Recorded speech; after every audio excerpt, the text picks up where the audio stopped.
छंद नंबर 7 में यहाँ पर अजय पूर्णचंद भगवान कह रहे थे, भगवान आपकी अचिंत्य महिमा का स्तुति करना तो दूर है, आपका नाम भी जो लेता है तो उसका क्या होता है, उसको सुख मिलता है, उसको शांति मिलती है। बिल्कुल बात सत्य है कि नहीं?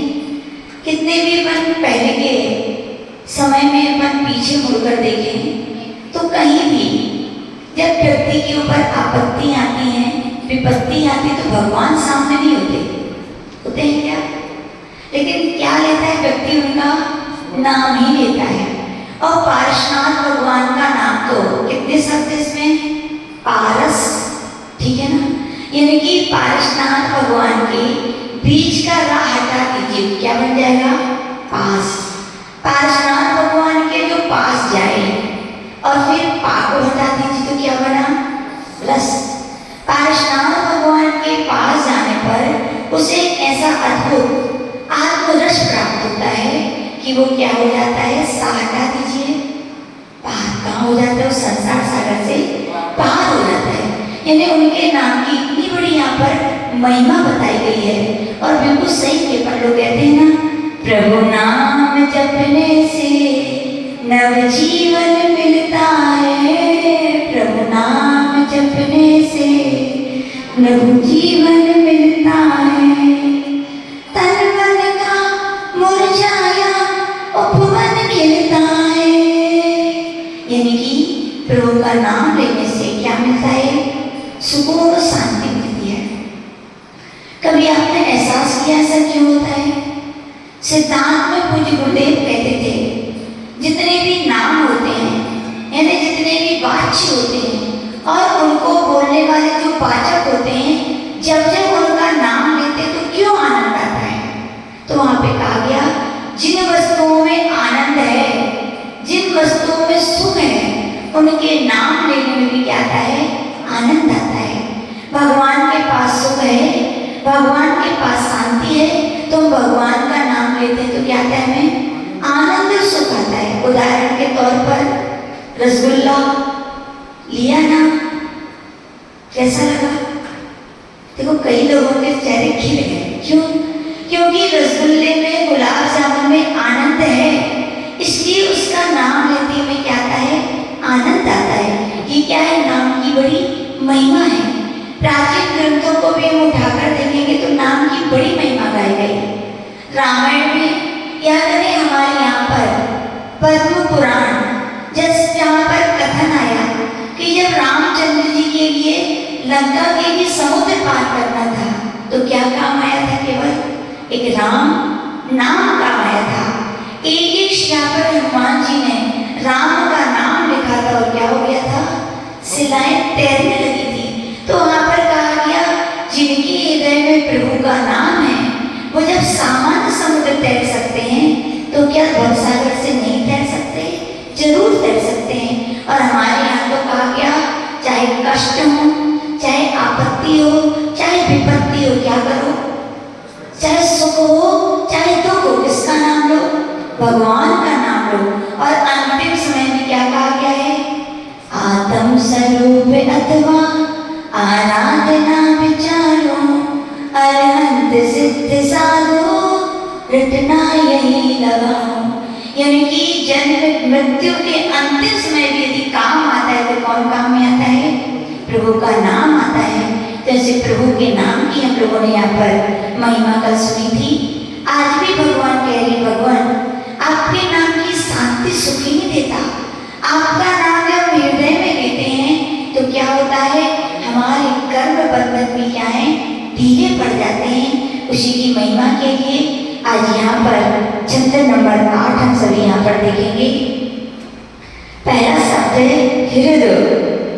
बोलेंगे एक साथ, हृदय वर्तनी त्वयि विभो शिथिली भवन्ति।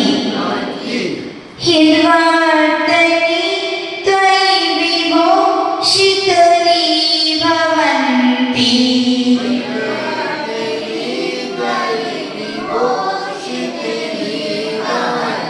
जंतो क्षणेन निविड़ा अपि कर्म बंधा जंतो क्षणी निवृत्ता अपि कर्म बंधा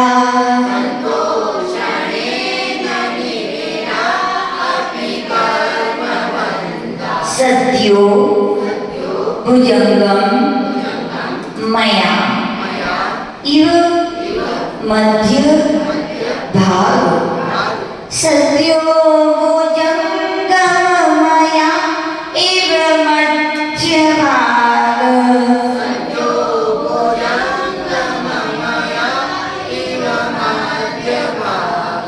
मभ्या गते वन शिखंडिनी शिखंडिनी चंदनस्य चंदनस्य मव्यागति परशिखंडिनी चंदनस्य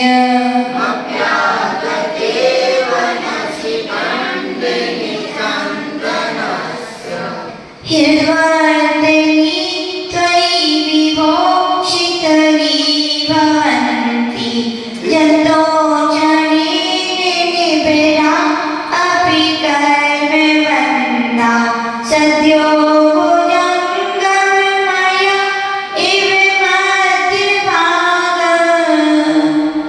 मव्यागते वनशिखंडिनी चंदनस्य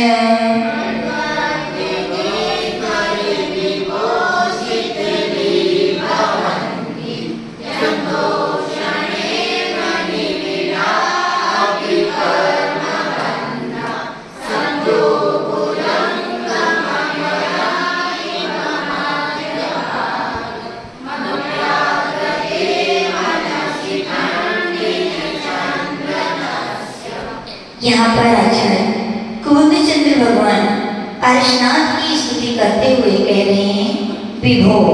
पहला शब्द पहली लाइन में, तीसरा शब्द विभो यानी कि हे भगवान, हे स्वामी, हे विभो। हृदय वर्तनी सती, हृदय का अर्थ होता है हृदय, वर्तनी यानी हृदय वर्ती होने से, तोई का अर्थ होता है आप। क्या होता है? आप। संजंतो यानी जीवों के, निविड़ा अपि यानी कि बहुत जटिल सघन भी, कर्म बंधा कर्मों के बंधन, क्षणे यानी क्षण भर में क्या हो जाते हैं?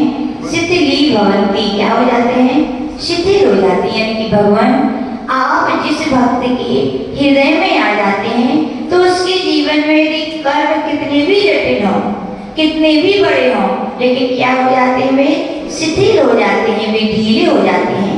उदाहरण दे रहे हैं यहाँ पर, कह रहे हैं कि वन शिखंडिनी, वन शिखंडिनी का अर्थ होता है वन, और शिखंडिनी का अर्थ होता है मयूर यानी मोर।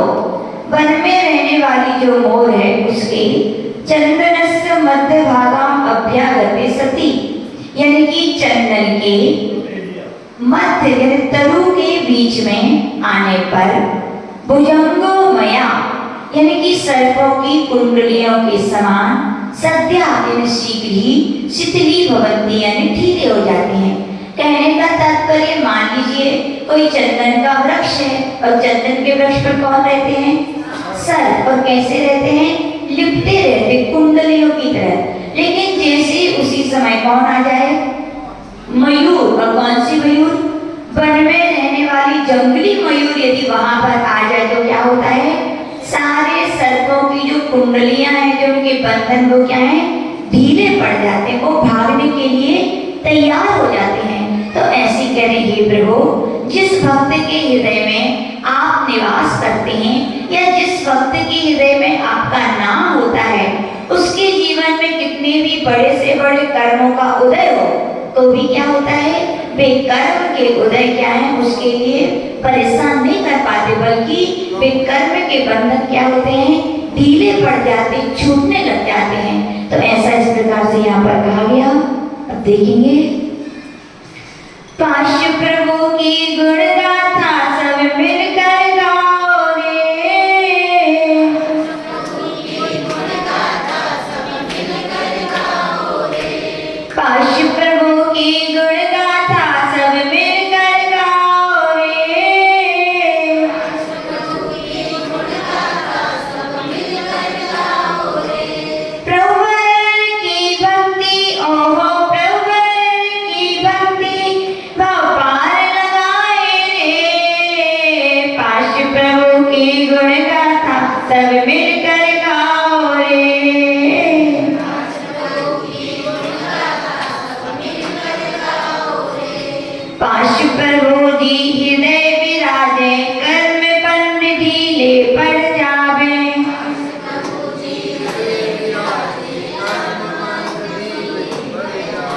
पाश प्रभु जी हृदय विराजे, कर में बंद ढीले पड़ जावे।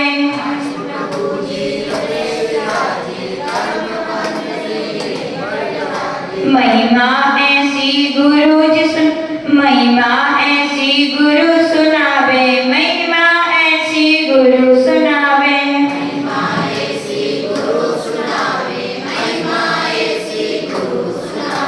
चंदन लिपटे दुष्ट भुजंग, वन मयूर आते जब संग। चंदन लिपटे दुष्ट भुजंग, वन मयूर आते जब संग।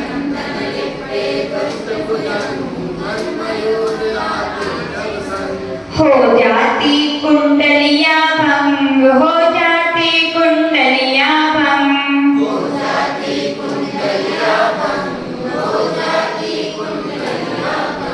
मन के मंदिर में, ओहो मन के मंदिर में प्रभु विराजो जी। पाश प्रभु की गुण गाथा सब मिलकर गाओ रे।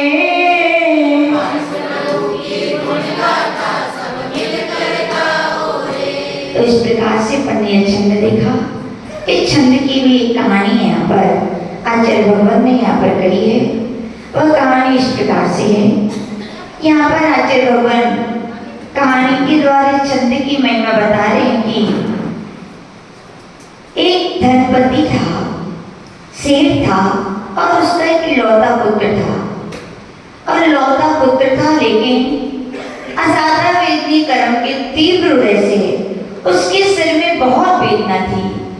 इतनी अपार वेदना थी कि कई डॉक्टर, कई हकीम, कई वैद्य सबको दिखाया लेकिन उसके सिर की वेदना दूर क्यों नहीं दूर हो रही थी?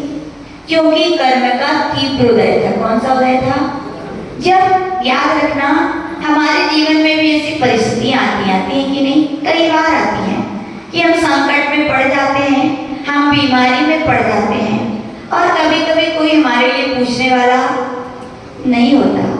हमारे अपने लोग भी देख के निकल जाते हैं लेकिन पूछ हमें नहीं पाते। या कहीं हम भी बड़े बड़े हॉस्पिटल में जाते हैं, दवाइयाँ कर सब कुछ कराते हैं लेकिन हम ठीक क्यों नहीं हो पा रहे हो? फिर आप परेशान हो जाते हो। कैसा डॉक्टर है, उनके लिए तो दवाई दी थी तो ठीक हो गया था, हमसे तो इतने महीने हो गए, इतने पैसे खर्चा कर दिया और मुझे ठीक नहीं, मुझे दवाई नहीं दे रहा है। और अपनों से क्या, इनका जब समय था खराब तो हमने कितना साथ दिया, इनके लिए जब परिस्थितियां अच्छी नहीं थी तो मैंने इनकी सेवा की, लेकिन आज हमारी कोई क्यों नहीं कर रहा है बताओ? याद रखना, सम्यक दृष्टि जो जीव होते हैं, इसीलिए कहा जाता है ग्रंथों का अध्ययन करना चाहिए। क्या करना चाहिए?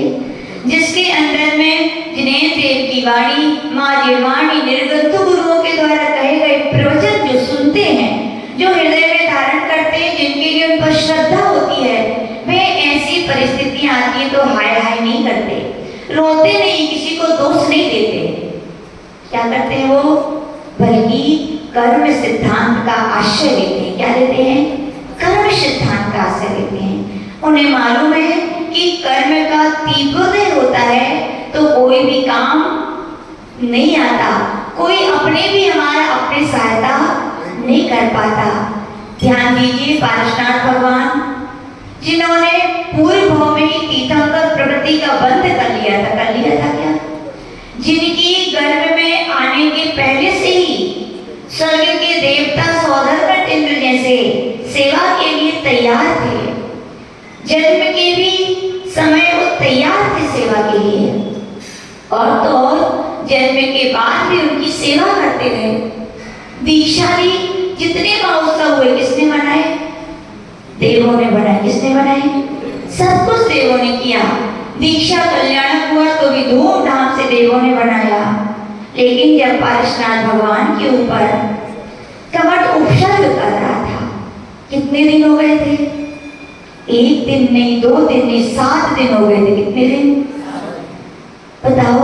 सोचो, देवों को याद नहीं आई था। उस देव ने जिसके पास अवधि ज्ञान है, जो पल पल में अपना अवधि ज्ञान लगा लेता था, आज वो अवधि ज्ञान से नहीं जान पाया कि हमारे मुनि पार्श्व प्रभु महामुनि बन गए हैं, 7 दिन से कमठ रोज दूसर कर रहा है।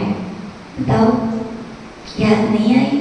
और वे पार्श्व प्रभु को भी उनके मन से पूछो कि हे महामुनि महाराज, आपके ऊपर कमठ इतने दिन से उपसर कर रहा है, आप किसी को बुला लेते? आपके मन में ये विचार नहीं आया कि कोई मेरी सहायता करने नहीं आया? तो पार्श्वनाथ भगवान कहेंगे, भैया मैंने जिनेंद्र देव के वचनों को खाली सुना नहीं, अपने हृदय में उतारा है। मैं जानता हूँ कर्मों का जब तीव्र हृदय होता है तो अपनों को भी याद नहीं आती। जब कर्म का तीव्र हृदय होता है तो कोई हमारी सहायता करने नहीं आता। ऐसे पार्श्वनाथ भगवान थे और हम भी उनके क्या हैं? भक्त हैं। क्या हो? हम पार्श्वनाथ भगवान को तो मानते हैं, लेकिन भगवान पार्श्वनाथ की मानते हैं क्या?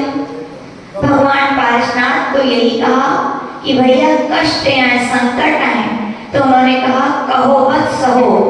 क्या कहा? भगवान पार्श्वनाथ का संदेश क्या है? कहो मत सहो। और उन्होंने कहा नहीं, करके दिखाया। दिखाया कि नहीं? तो यहाँ पर आचार्य लोगों में यही कह रहे भैया, जीवन में जब ऐसी परिस्थितियां आए, कर्मों के तीव्र हृदय आते हैं, कोई उपचार नहीं होता, कोई उपाय नहीं होता, उसका बस एक ही है कि उसको सहो। और कैसे सहो? हाय हाय करके कर लो, हाय हाय। क्या वेदना दूर हो जाएगी? क्या कोई कष्ट दूर कर जाएगा? नहीं। सहो तो कैसे सहो? समता से सहो। कैसे सहो? भगवान पार्श्वनाथ का नाम क्यों लेते हैं हम लोग? क्योंकि उनके अंदर समता थी। क्या थी? उनके अंदर कितनी अथाह समता थी कि कमठ ने कितने ओले वर्षाए, 16 वर्षाए, लेकिन कभी उन्होंने ये नहीं कहा कि कोई मुझे बचा ले, कोई मेरी रक्षा कर ले, इस कमठ को कोई दूर कर दे, ये कमठ मुझे कितना कष्ट पहुंचा रहा है। उन्होंने कभी नहीं किया। उन्होंने तो यही कहा मेरे तीव्र कर्म का उदय क्या है? और क्या रखी उन्होंने? समता रखी। क्या रखी? समता रखी। तो आचार्य भगवान यही कह रहे कि भैया पार्श्वनाथ भगवान को मानते हो तो उनकी भी मानो। क्या करो? कष्ट आते हैं और कर्मों के तीव्र हृदय आते हैं तो न दवाई काम करती है, न मणि मंत्र तंत्र बहु होई। मरते तो नहीं कहेंगे, तीव्र कर्म का उदय हो तो कोई भी काम आने वाला नहीं है। ऐसे ही लगता है सेठ के पुत्र का क्या था? तीव्र वेदना थी, यानी कि तीव्र कर्म का उदय चल रहा था। और तीव्र कर्म का उदय चल रहा था तो कोई काम में नहीं आ रहा था, बहुत परेशान था। लेकिन एक दिन की बात है, दिगंबर जैन मंदिर था, पार्श्वनाथ भगवान का मंदिर था। वहां पर एक निर्गंत मुनि महाराज पधारे। कौन पधारे? निर्गंत मुनि महाराज। देखो हमने कहा था ना कि जिनमें आनंद है उनके नाम सुनने में आनंद आता है कि नहीं? पहले के समय में मुनि महाराज गांव में आ चुके नहीं, आते ही थे तो भी नगर में एक क्या आ जाती थी? बाहर आ जाती थी, एक आनंद आ जाता था, क्योंकि कौन आने वाले हैं? मुनि महाराज आने वाले हैं ना। तो ऐसे ही उस सेठ ने जब सुना कि हमारे मंदिर में कौन आए हैं? मुनि महाराज आए हैं, उसे आनंद आया। फिर ऐसे भक्त क्या घर बैठे रहेंगे भैया? नहीं। जिनको नाम में आनंद है तो वे दर्शन करने के लिए दौड़े आएंगे, वे घर में नहीं बैठ सकते। वो सेठ जी भी शीघ्रता से मुनि महाराज के दर्शन करने आया, उनके दर्शन किए और उनकी महिमा को समझ गया। और उसका जो मित्र सेठ था, जिसके पुत्र बीमार था, उस मित्र से कहा कि हे मित्र, हमारे नगर में एक महान दिगंबर मुनि महाराज पधारे हैं। और दिगंबर संत तो साधना की, त्याग की क्या होते हैं? मूर्ति होते हैं। याद रखना, दुनिया में बहुत सारे संत हैं, बहुत सारे संप्रदाय हैं, लेकिन किसी भी संत से जाके पूछ लो कि त्याग में, तपस्या में बड़े हैं तो कौन है, तो क्या बोलेंगे? हर, चाहे हिंदू हो, चाहे मुस्लिम हो, चाहे सिख हो, चाहे ईसाई हो, चाहे बौद्ध हो, हर संत यही कहे त्याग की प्रतिमूर्ति, उत्कृष्ट चर्या के धनी है, तो वे कौन है? दिगंबर मुनि महाराज हैं। सब स्वीकार करते हैं। कई लोग कह नहीं पाते, लेकिन उनके मन को टटोला जाए तो वे यही कहते हैं कि दिगंबर संत की सच्ची साधना के और त्याग की मूर्ति होते हैं। उस व्यक्ति ने भी सेठ के लिए बताया कि वहां पर ऐसे बहुत बड़े दिगंबर संत आए हैं, बहुत दयालु हैं, मुझे विश्वास है आप एक बार उनका आशीर्वाद दोगे तो आपकी पुत्र की वेदना क्या हो जाएगी? दूर हो जाएगी, कम हो जाएगी। और सेठ जब दुनिया के दरवाजे बंद हो जाते हैं तो फिर लोगों को किसकी याद आती है? भगवान की और गुरुओं की याद आती है। सेठ जी भी हार चुका था, हर कोशिश कर चुका था पुत्र की वेदना को दूर करने की, लेकिन दूर नहीं कर पाया। तो अपने मित्र की बात को सुनकर के उसने क्या सोचा? चलो भैया इन मुनि महाराज के अपन आशीर्वाद दे दे, शायद अपनी वेदना कम हो जाए। और वहां पर जैसे वो पुत्र के साथ सेठ पहुंचा, और मुनि महाराज तो दया करना की क्या होते हैं? मूर्ति होते हैं दिगंबर संत। दिगंबर संत की यूं कहा जाता है दो आंखें होती हैं। कितनी आंखें होती हैं? यूं तो आपकी भी होती हैं, लेकिन आपकी आंखों और उनकी आंख में बहुत अंतर होता है। आप इन दो आंखों से देखते हो तो क्या दुनिया देखते हो, और या देखते हो तो अपना स्वार्थ देखते हो। क्या देखते हो? और इसके अलावा किसी को कोई दिखाई नहीं देता। लेकिन संत दया करना की मूर्ति होते हैं, उनकी दो आंखें होती हैं। याद है जब वे आंखें खुली खोलते हैं तो उन्हें दुनिया का दुख और दर्द दिखता है, और जब वे आंखें बंद करते हैं तो उन्हें अपनी आत्मा दिखती है। कौन दिखती है? उन्हें अपनी आत्मा दिखती है। तो बड़े दयालु थे। जैसे ही वो पुत्र पहुंचा और महाराज ने बिना कुछ कही, क्या बिना कुछ कही बोल दिया कि तुम्हारे लिए सिर की असहनीय वेदना है, वो तो चकित रह गया कि मैंने तो कुछ कहा ही नहीं। और महाराज समझ गए यही संतों की आत्मविशुद्धि साधना का महत्व होता है, कि उनके अंदर ऐसी आत्मविशुद्धि साधना की सिद्धियां रिद्धियां होती हैं कि कोई कुछ भी ना कहे, लेकिन वो उदाहरण के तौर पर परम पूज्य आचार्य विमल सागर जी महाराज इस युग में निमित्त ज्ञानी और करुणा के संतों में यदि प्रथम नाम लिया जाता है तो इनके लिया जाता है। चाहे जैन हो चाहे अजैन हो, कोई भी दुखी व्यक्ति पहुंचता था वो कह नहीं पाता था और वो कह देते थे, और उनकी बात क्या होती थी? पत्थर की लकीर। और जो जिसको वो उपाय बताते थे उनका वो उपाय क्या होता था? सही होता था। और मुनि महाराज ने भी यही कहा कि भैया सिर की वेदना है, हम चिंता मत करो, ठीक हो जाएगा। क्या कहा? चिंता मत करो, ठीक हो गई। क्या हो गई? याद रखना, गुरुजन क्या? अपने लोग जो करीबी होते हैं अपनी वेदना व्यक्त नहीं कह दें कि ठीक हो भैया, तो क्या हो जाती वेदना? आपकी हुई हो या नहीं, हम लोग की तो हो जाती है। हमें याद है हम लोग जब पूज्य गुरुदेव के चरणों में रहते थे, हम लोग भी कर्म की वजह से बीमार हो जाते थे, वेदना होती थी, लेकिन जैसे ही पूज्य आचार्य से पूछ देते थे माता जी ठीक हो, चिंता मत करो, ठीक हो जाओगी, आधा तबीयत तो वैसे ठीक हो जाती थी ना। डॉक्टर वैद्य भी ऐसे ही होने चाहिए। आज के डॉक्टर वैद्य तो केवल पैसा कमाने में लगे, लेकिन पहले के डॉक्टर वैद्य होते थे।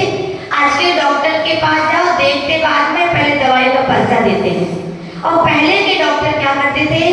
दवाई का पर्चा नहीं देते थे, वे अपनी आत्मीयता भरी बातों से इतने अच्छे शब्द बोलते थे कि अपनी उनकी बीमारी आदि दूर हो जाती थी। और ऐसे ही है, हम लोग को जैसे ही पूछते थे तो हम लोग की तो आधी बीमारी दूर हो जाती थी। और जैसे ही मुनि महाराज ने कहा चिंता मत करो, तो मैं क्या हो जाएगा? तुम्हारी वेदना दूर हो जाएगी। और उस पुत्र को तो ऐसे लगा कि मेरी आधी वेदना दूर ही हो गई। और बिल्कुल सत्य है ये बात। हम लोग का चातुर्मास अजमेर में चल रहा था। कहाँ चल रहा था? अजमेर में चल रहा था। वहाँ के न्यायालय के बहुत बड़े न्यायाधीश थे जिनका नाम था जनार्दन व्यास। उन्होंने खुद अपनी घटना आगे सुनाई। बोले मैं अजमेर की गलियों में एक केस के कारण बहुत चिंतित था, बोले बहुत आकुलित व्याकुल, मुझे समझ में नहीं आ रहा था कि मैं इस केस को कैसे सुलझाऊं, कैसे निपटाऊं।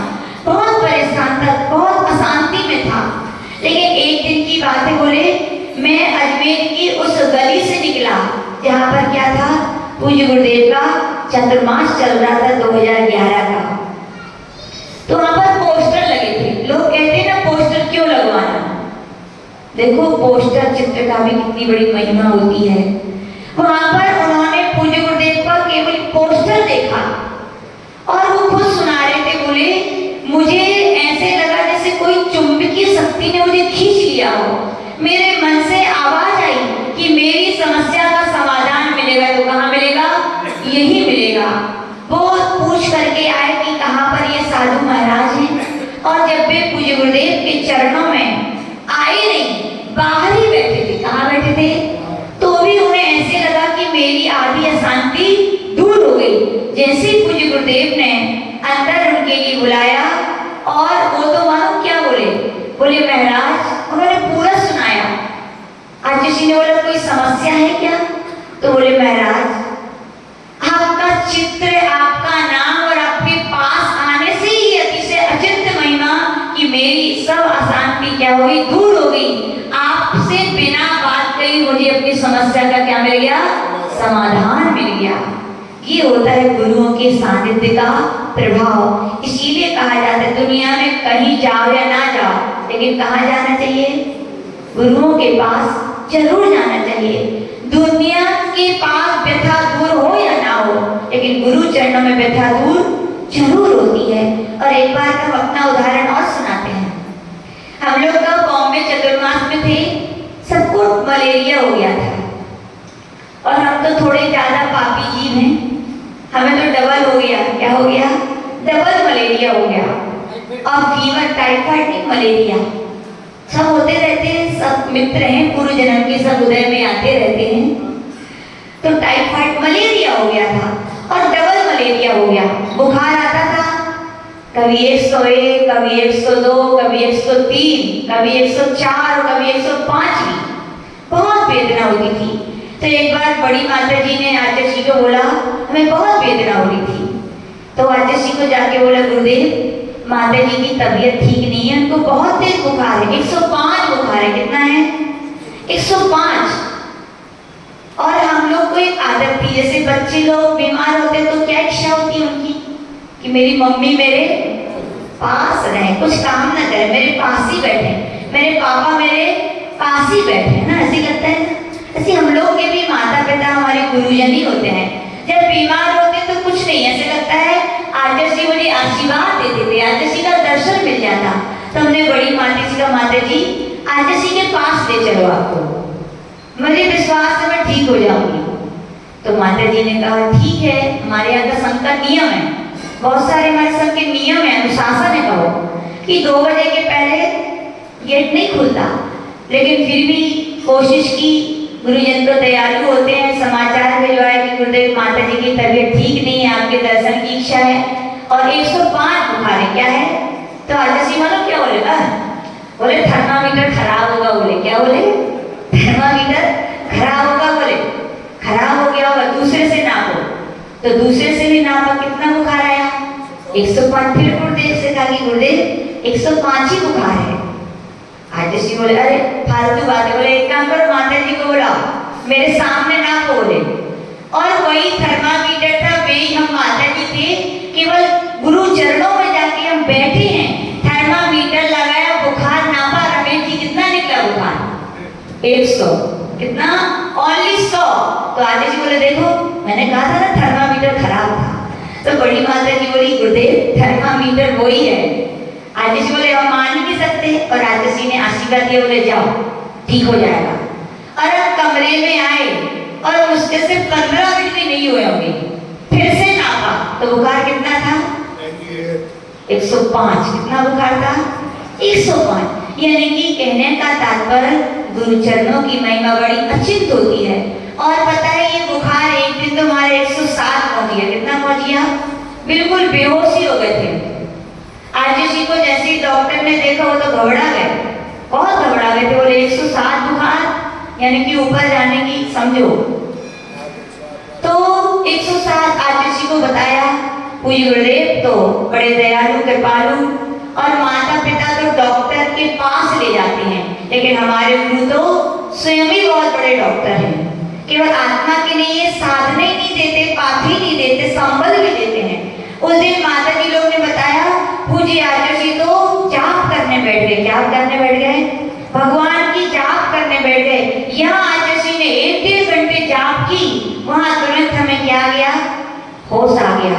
और उस दिन पता है आदर्शी दूसरी बिल्डिंग में रुके थे और हम लोग दूसरी बिल्डिंग में थे। 4 बिल्डिंग। जब हमें होश आया तो बस एक ही रटता कि आदर्शी के पास ले चलो। कहाँ ले चलो? तो डॉक्टर बोले आपकी ऐसी हालत नहीं है कि आप 4 बिल्डिंग उतरे और 4 चढ़ के वहां जाएं। हमने कहा नहीं, हमें तो जाना है। तो हम आ गए आदर्शी के पास। तो डॉक्टर मालूम क्या बोला? क्या आपको मरने से डर नहीं लगता? हमने कही जहाँ हमारे गुरुदेव बैठे वहां हमें मरने से भी डर। बोले मौत भी हमारा कुछ नहीं करेगी। कहने का तात्पर्य गुरुओं का, संतों का समागम जीवन में जरूर करना चाहिए। मान सकते हैं संत आपके कर्मों को नहीं पलटेंगे, लेकिन कर्मों की स्थिति को बदल जरूर देंगे, काम कर देंगे। ये हम लोग ने क्या किया? अनुभव किया।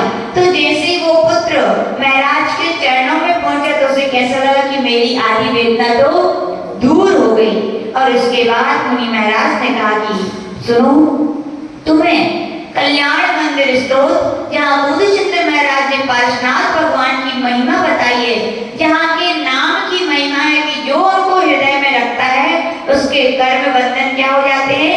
ढीले हो जाते हैं। तुम्हारी भी तीव्र कर्म का उदय चल रहा है, इसीलिए तुम क्या करो, जो 8वें नंबर का छंद है उसकी जो जाप है, ओम रीम अरम नमो पुण्य गल हरि हारिये, या फिर ओम नमो भगवते मम सर्वाम पीड़ा शांति कुरु कुरु स्वाहा, या है ओम रीम कर्माहि बंध मोचनाय श्री पार्श्वनाथ जिनाय नमः।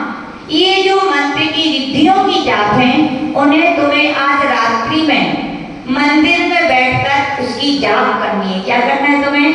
मंदिर में बैठकर आज रात्रि में तुम्हें क्या करना है? इसकी जाप करनी है। और महाराज जी ने उसे उसकी विधि बताई और उसे आशीर्वाद दिया कि जाओ मंदिर में जाके तुम क्या करना है? इसकी जाप करना। और वह भी बड़ी आस्था के साथ, जिसके साथ हम रोज कहते हैं मंत्र तभी फलते हैं जबकि क्या हो? आस्था हो, श्रद्धा हो। श्रद्धा आस्था नहीं है तो बड़े से बड़े दुनिया का मंत्र भी काम नहीं करता। और आस्था है तो हमने क्या कहा था? राम की जगह मरा भी रटोगे और वीर की जगह बरी भी जपोगे। श्रद्धा है तो क्या करेगा? काम करेगा। तो उस पुत्र ने भी बड़ी श्रद्धा से उसने जाप करना क्या कर दिया? प्रारंभ कर दिया। और उसने उस दिन उपास किया। क्या किया? उपास धारण किया। तो माँ तो क्या होती है? मोही होती। क्या होती है? बच्चे लोग व्रत करें, उपास करें, त्याग करें तो मम्मी लोग क्या करती हैं? नहीं करो, तुम्हारे बस की नहीं है ना, तकलीफ होगी। बात माननी चाहिए कि नहीं? माननी चाहिए कि नहीं? बिल्कुल नहीं माननी चाहिए। हम लोग की जब दीक्षा हम लोग निकलने वाले थे तो हमारी मम्मी भी ऐसी कहती, बोले सुनो दीक्षा लेना अपन जैसों का काम नहीं है। बोले बहुत पुण्यात्मा जी मिल रहते हैं वो दीक्षा लेते हैं, बोले अपन जैसे नहीं लेते। और बोले दीक्षा लोगी तो बोले कष्ट आते हैं बहुत बड़े बड़े। और मालूम क्या बोलती थी? बोले दीक्षा लोगी, आहार करने जाओगी तो लौकी की सब्जी और मूंग की दाल मिलेगी। बोले क्या बोलती थी? बोले ना भिंडी की सब्जी जो तुम खाती हो ना कुछ नहीं मिलेगा। हमने कहा अब तो जो मिलेगा सो, लेकिन संकल्प लिया है इस भाव में मोक्ष मार्ग पे चलना है तो चलना है। और ओखली में सिर देंगे तो फिर मूसलों से क्या डरना। बुंदेलखंड में कहावत है, क्या है? ओखली में सिर दिया तो मूसलों से। ओखली समझते हो? ओखली होती ना बांटने वाली। अब कोई सिर दे दे तो मूसल तो खानी पड़ेगी, है ना? तो ऐसे ही हम लोग यही कहते थे, माँ रागी हो सकती हैं, लेकिन जिन पुत्रों का, जिन बेटियों का बैराग होता है उस बैराग के रंग पर राग का रंग चढ़ता है क्या? नहीं चढ़ता। और सुननी भी नहीं चाहिए, मम्मी पापा की ज्यादा सुननी भी नहीं चाहिए। लेकिन एक बात और ध्यान रखिए, अपने मन को इतना दृढ़ बना लेना चाहिए। मम्मी पापा क्यों मना करते हैं? बताओ ऐसे कौन से दुनिया के माता पिता हैं जो ये नहीं चाहते कि मेरा बेटा और बेटी तरक्की ना करे? कोई है क्या तरक्की? सब यही चाहते कि तरक्की करे, खूब नाम कमाए, खूब धर्म की सब रक्षा करे, लेकिन उनको डर एक ही होता है। क्या डर होता है? कि कहीं ये लौट कर ना आ जाए। तो अपने मन को इतना दृढ़ कर लो कि प्राण जाए पर हम लोग यही कह के आए, यही डर मम्मी लोग बोले लौट के नहीं आना। हमने कहा मर जाएंगे तो भी लौट करके कभी नहीं आएंगे। और हमारा नियोग देखो, जहाँ पैदा हुए, जहाँ बैराग हुआ, वही दीक्षा हो गई। कहाँ हो गई? और आहार करने, सबसे पहला आहार करने वही जाना पड़ा। कहाँ जाना पड़ा? जहाँ कह के आएंगे हम कभी नहीं आएंगे। यानी कहने का तात्पर्य बैराग दृढ़ होना चाहिए। कैसा होना चाहिए? और दृढ़ इसलिए होना चाहिए, घबराना नहीं चाहिए। मरना तो सबको है रमेश जी, कोई है ऐसा जो ना मरे? कोई आज मरेगा तो कोई कल, कोई परसों, मरना तो सभी को है। हम लोग यही सोचते हैं। दीक्षा जब से ली है समझो प्राणों को हाथ में ले लिया। क्या ले लिया? क्या भरोसा, आज है कल नहीं है, कल है परसों नहीं है। मरने से तो हम लोग घबराते नहीं है। तो जिसके अंदर इतना आत्मबल, विल पावर, दृढ़ शक्ति आ जाती है, उन बेटा बेटियों से कहेंगे सच्चा वैराग्य तो बढ़ो, चाहे माता रोके चाहे पिता रोके, बढ़ना चाहिए। लेकिन वैराग्य नहीं है तो हम तो बिल्कुल नहीं कहेंगे कि आप बढ़ें, अपन धर्म की आन बान शान को जरूर बचाएं। तो यहाँ पर उस पुत्र की माँ भी व्यामोह में बोली बेटा उपास मत करो, थोड़ा सा तो खा लो। क्या बोली? लेकिन विधि थी कि उपास करना है उसमें, तो खूब समझाया, लेकिन बेटे ने अपने संकल्प से डिगा नहीं और उन्हें उपास किया। और उस रात्रि में उसने मंदिर में बैठ करके जाप करना क्या किया? शुरू किया। अभी केवल जाप थोड़ी हो पाई, फिर क्या हुआ? उसका सिर का दर्द में क्या आने लगा? अंतर आने लगा। सिर का दर्द दूर हो गया और तो और पूरी भी नहीं हुई थी जाप, और क्या हुआ? उसका सिर का दर्द अपने आप पूरा छू मंतर हो गया। कहने का तात्पर्य कि पीड़ा हो सकती है कर्मों के उदय में, लेकिन भगवान की भक्ति में, गुरुओं के आशीर्वाद में बहुत ताकत होती है कि जो दवा काम नहीं कर पाती वो क्या करती है? दुआएं काम करती हैं। ऐसे हम लोग ने बहुत सारे उदाहरण देखे कि जिनमें डॉक्टरों ने मना कर दिया सब्जी का इलाज की, साधु संतों के लिए कि अब कुछ नहीं हो सकता उधर, लेकिन गुरुदेव ने क्या किया? सबको, हम लोग इसलिए कहते हैं गुरुदेव ने संयम नहीं दिया, प्रण नहीं दिया, कई बार प्राण भी दिए हैं। ऐसे हमारी घटना नहीं है, हमारे संग के एक एक माता जी महाराज जी, हमारे संग के क्या जो जो दुनिया में शिष्य हैं और जिन जिन के वो गुरु हैं, उनकी महिमा जब सुनाएंगे तो यही कहेंगे कि मुझे संसार से बचाने वाले भी गुरु हैं, तो आपत्ति विपत्तियों से बचाने वाले भी तो कौन है? मेरे गुरु हैं। कहने का तात्पर्य अपन को गुरुओं पर बहुत श्रद्धा रखनी चाहिए, अपने धर्म पर भी बहुत श्रद्धा रखनी चाहिए। और कर्मों के उदय में कभी घबराना क्यों नहीं घबराना चाहिए? कोई पूछने नहीं है तो दोष देना चाहिए उनको? बिल्कुल नहीं। यदि वैसे सही तरीका तो यही है, कोई बीमार है तो भैया देख लो, और सब देखते ही हैं, लेकिन अपना ही कोई कर्म का तीव्र उदय ऐसा होता है कि अपने भी अपने काम नहीं आते। बड़े बड़े हॉस्पिटल, बेड, दवाई भी काम नहीं आती। कब नहीं आती? कर्मों का जब तीव्रोदय होता है। और वही जब मंद हो जाता है तो बिना डॉक्टर के भी घरेलू दवाई भी कर दो तो बड़े से बड़े रोग क्या हैं? दूर हो जाते हैं। सम्यक दृष्टि बने, हम क्या बने? क्यों हम ये सब ग्रंथ सीखते हैं? क्यों ये महिमा सुनते हैं? इसलिए सीखते हैं कि जैसे इन लोगों ने श्रद्धा रखी, उनका सिर की वेदना दूर हुई, तो भैया अपनी तो ये तो एक रोग था। कौन सा रोग था? सिर दर्द रोग। और अपने लिए कौन से बड़े बड़े रोग हैं? कौन कौन से बड़े बड़े रोग हैं अभिषेक भैया? सबसे बड़े रोग है तो जन्म जरा मृत्यु विनाशनाय जलम नृपामिति, बोलते हो ना, महारोग। कौन से रोग हैं? महारोग हैं। तो श्रद्धा रखनी चाहिए कि जिन भगवान के चरणों में हम जन्म जरा मृत्यु महारोग विनाश में जल चढ़ाते हैं तो हमारे रोग दूर होंगे कि नहीं होंगे? जरूर। जब जन्म जरा मृत्यु जैसे महारोग हमारी भगवान की गुरुओं की भक्ति भक्ति से दूर हो सकते हैं, तो यह छोटे मोटे दूर नहीं होंगे क्या सिर दर्द जैसे?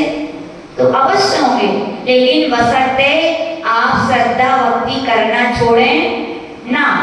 लेकिन अपन बड़े होशियार हैं, समझदार हैं। जिस दिन सिर दुखा तो क्या आज अभिषेक करने नहीं जाएंगे, बोले सिर दुख रहा है। आज अभिषेक करने नहीं जाएंगे, बोले सिर दुख रहा है। आज क्लास में नहीं जाएंगे, आज प्रवचन में नहीं जाएंगे, क्या हो रहा है? और दुकान खोलेंगे, वहां मक्खियां भगाते रहेंगे। भोजन बनाएंगे, कैसे सिर को बांध के क्यों ना बनाना पड़े।